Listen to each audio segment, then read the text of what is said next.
रहा है। अभी जिस विषय के लिए हम लोग आए हैं, रंगमंच, और उसमें बच्चों का सर्वांगीण विकास यानी संपूर्ण विकास रंगमंच के माध्यम से। रंगमंच के जो टूल्स होते हैं, जैसे कि आप रंगमंच किसको कहते हैं, जैसे ये कमरा है और हम इधर हैं,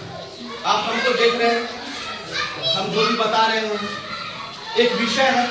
रंगमंच जब करते हैं तो रंगमंच यानी कि रंगमंच की सारी चीजें कहा गया है, मतलब ईश्वर के बारे में भी कहा गया है कि ईश्वर जो है वो डायरेक्टर है, और हम जितने भी सृष्टि में जो आदमी है, इंसान जो है, मानव है, वो सारे लोग कलाकार हैं।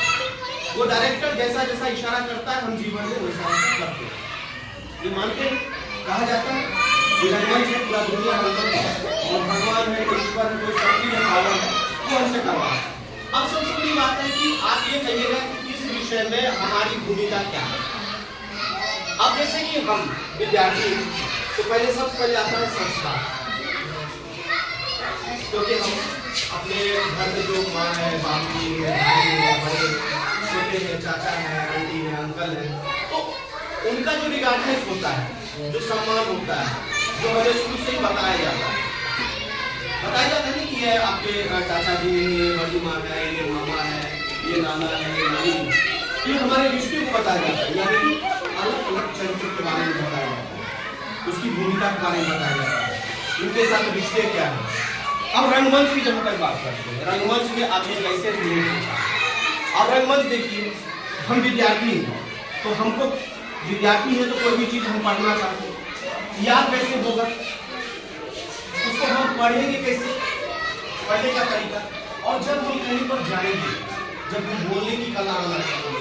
बोलेंगे, वो रंगमंच के माध्यम से बोलेंगे। रंगमंच में कैसे बोलते हैं, कैसे एक्टिविटी करते हैं, जैसे अभी हम आपसे बात कर रहे हैं, वो चीजें समझ में आ रही है। तो ये रंगमंच के द्वारा, रंगमंच में कुछ एक्सरसाइज होते हैं जिससे आपको क्या है, उसके मेमोरी को बढ़ाते हैं, आपको याद करने की क्षमता को बढ़ाते हैं, आपके बॉडी को जो एक्सरसाइज के माध्यम से, रंगमंच के जो गेम होते हैं उसमें आपको उस गेम के माध्यम से आपके बॉडी को एनर्जी दे देते हैं, आप पूरा चार्ज हो जाते हैं। जैसे अभी शांत है, स्थिर है, हो सकता है कुछ लोगों का मन नहीं भी लग रहा हो सकता है, अब उनको भापी भी आया, जैसे हम बोले तो उनको भापी आया, तो एक होता है, ये स्वाभाविक है कि बॉडी जो है अब स्थिर हो गया है, कोई चीज को सुनते हैं तो होता है, मगर जब हम इन सारी चीजों को जब जानेंगे, अपने जीवन में जब साधेंगे, मतलब ये नहीं है रंगमंच की रंगमंच करना होगा, नाटक